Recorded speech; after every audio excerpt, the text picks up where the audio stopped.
Hi folks, welcome back to Coffee and Revelation. It's Tuesday. We are taking our time going through this wonderful chapter 21, and we'll do the same with chapter 22. The last two chapters of the Bible in which I think the whole Bible comes together. And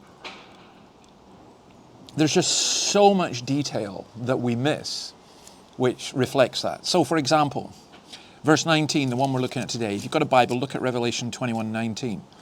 The foundation of the city walls were decorated with every kind of precious stone. The first foundation was jasper, the second sapphire, the third agate, the fourth emerald, the fifth onyx, the sixth ruby, the seventh chrysolite, the eighth beryl, the ninth topaz, the 10th turquoise, the 11th jacinth, and the 12th amethyst.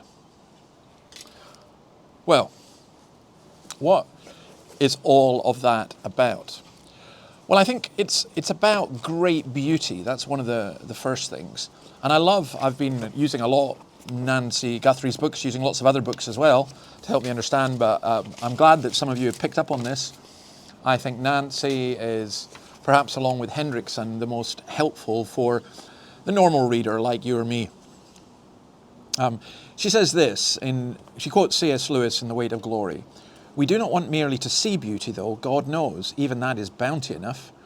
We want something else which can hardly be put into words, to be united with the beauty we see, to pass into it, to receive it into ourselves, to bathe in it, to become part of it. I mean, have you ever had that experience at all? I think one time I was listening to something in Sydney Opera House, and the music was so stunningly beautiful, I did feel like I was immersed in it. More often than not, just walking in the beautiful countryside around here is that sense of immersion.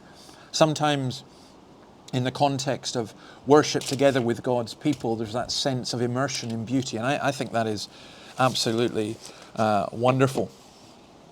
But one of the principles we're seeing in Revelation is you need to know your Old Testament to understand Revelation. Otherwise, you just jump all over the place and speculate and guess. Exodus 28, for example, and verse 17. Well, Exodus 28 is about the priestly garments, and verse 17 is about the breastplate. It talks about it being square, a span long, a span wide, and folded double. Then mount 4 rows of precious stones on it. The first row should be carnelian, chrysolite, and beryl. The second row shall be turquoise, lapis lazuli, and emerald. And the third row shall be jacinth, agate, and amethyst. The fourth row shall be topaz, onyx, and jasper. Mount them in gold filigree settings. There are to be 12 stones, one for each of the names of the sons of Israel, each engraved like a seal with the name of one of the 12 tribes. Now you see what's happening here. It's the 12 tribes of Israel. It's also, as we shall see, the 12 apostles. The church is built upon the foundation of the apostles and prophets. Now here's the key thing. Who wore the breastplate? The high priest. The privilege of being in the presence of God was reserved for the high priest. But now we get to be there. That's the point. In 1 Peter 2:5, Peter says this, that believers are living stones being built up as a spiritual house for a holy priesthood. That's this. That's the fantastic thing. Revelation 21:16 has already, we saw this, 1 Kings 6:20, the length, the breadth, and the height of the Holy of Holies are equals. That's just like the city. That's just like the breastpiece as well.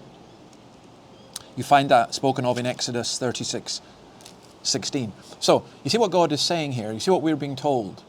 That all of this stuff in the Bible has been leading up to this wonderful point where you and I, as believers in Christ, are His bride, and we are what the temple has been pointing to. We are what the ceremonial law was pointing to. We are what the prophets have been pointing to. One other aspect, I don't have time, but you could look, as I say, Ezekiel 28 and Isaiah 54 as well. But one other aspect, which is really just quite tremendous, and it's this. The colors of the stones are various shades of blue, green, red, and yellow. You know, I find it quite blasphemous, actually, how the rainbow has been turned into a symbol of going against what God says about His creation. Don't you? I do.